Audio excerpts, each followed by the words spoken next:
Assalamualaikum dan selamat sejahtera. Bertemu lagi dengan Cikgu Fairuz Azmi dalam Pendidikan Kesihatan Tahun 5. Okey, pada kali ini kita akan masuk unit 13, elakkan kemalangan. Tajuk yang disebut pada kali ini ialah Akibat Kecuaian. Mari kita lihat bersama-sama apa yang boleh kita belajar dalam tajuk pada kali ini. Mari kita lihat bersama-sama. Okey. Rujukan buku teks PJK muka surat 101, 102, 103, 104. Murid-murid boleh rujuk apa yang cikgu katakan, apa yang cikgu bincang dalam tajuk ini dalam buku teks muka surat 101 sehingga 104.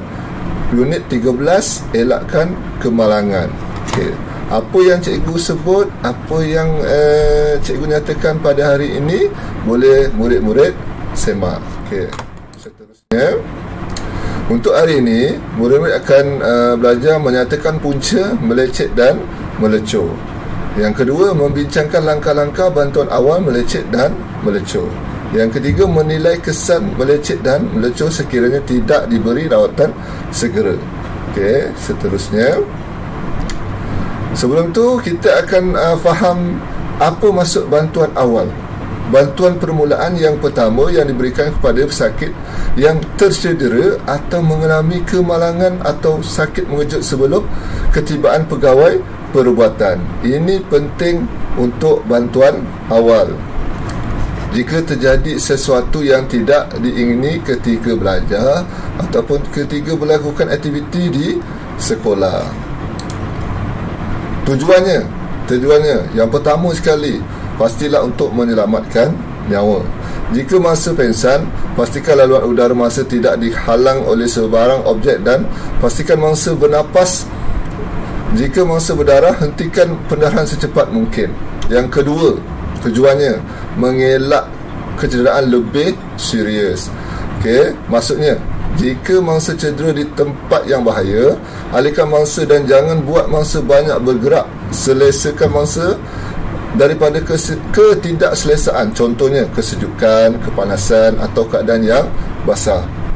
Tujuan yang ketiga, mendapat bantuan perubatan. Arah atau meminta rakan-rakan mengambil peti keselamatan berhampiran dan memanggil ambulans atau pembantu perubatan yang bertauliah secepat mungkin. Pastikan orang yang memberi bantuan perubatan dan kecemasan menunggu bersama-sama mangsa yang cedera sehingga bantuan sampai. 3 tujuan ini penting untuk dilakukan untuk bantuan awal. Okey, seterusnya, dalam peti kecemasan ataupun first aid kit, apa yang ada? Yang pertama, termometer, mangkuk animal, ubat cium, aspirin, panadol, ubat melepuh, kain pembalut luka, kain tekap, kapas, gunting, kain kapas, pin semat, elastoplas, ubat luka, papan tuap, kain segitiga, ubat cuci mata, pembalut barrel stick, pembalut pembebat, pembalut terbuka, adhesif lekat sendiri. Ini antara alat-alat yang terdapat dalam first aid ataupun peti kecemasan untuk makluman murid-murid. Okey, seterusnya, yang pertama, untuk kecederaan melecet. Antara punca-punca kecederaan termasuklah yang pertama, geseran antara pakaian dengan kulit, contohnya kasut dan pinggang kain atau seluar yang ketat. Ini selalu terjadi kepada murid-murid. Yang kedua, geseran antara peralatan dengan kulit, contohnya penggunaan cangkul. Okey, melecet di tangan. Okey, yang ketiga, geseran antara kulit dengan kulit, contohnya pada bahagian peha. Ini pun pada bahagian peha selalu terjadi. Itu antara kecederaan melecet dan punca-puncanya. Okey, seterusnya, antara punca melecet termasuklah terkena air. Ini bukan melecet, maafkan cikgu, melecur. Antara punca melecur termasuklah terkena air atau secair masakan yang panas, tersentuh objek panas misalnya setrika, terkena percikan api, terkena secair bahan kimia yang menghakis, misalnya asid, terdedah terlalu lama pada sinaran matahari. Ini antara keadaan ataupun kecederaan melecur yang boleh terjadi. Seterusnya, bantuan awal kecederaan melecet. Apa yang perlu murid-murid lakukan ataupun orang dewasa yang ada ketika itu? Yang pertama, hentikan aktiviti jika merasa tidak selesa. Cuci luka dengan air bersih dan sapukan antiseptik. Balut luka dengan plaster atau kain kasar. Jika perlu, bawa pesakit berjumpa doktor untuk mendapatkan rawatan lanjut. Ini antara bantuan awal yang perlu dilakukan. Okey. Seterusnya, informasi. Okey, jika kecederaan melecet tidak diberikan rawatan dengan segeranya, bahagian yang melecet akan mengalami jangkitan kuman dan mengambil masa yang lama untuk sembuh.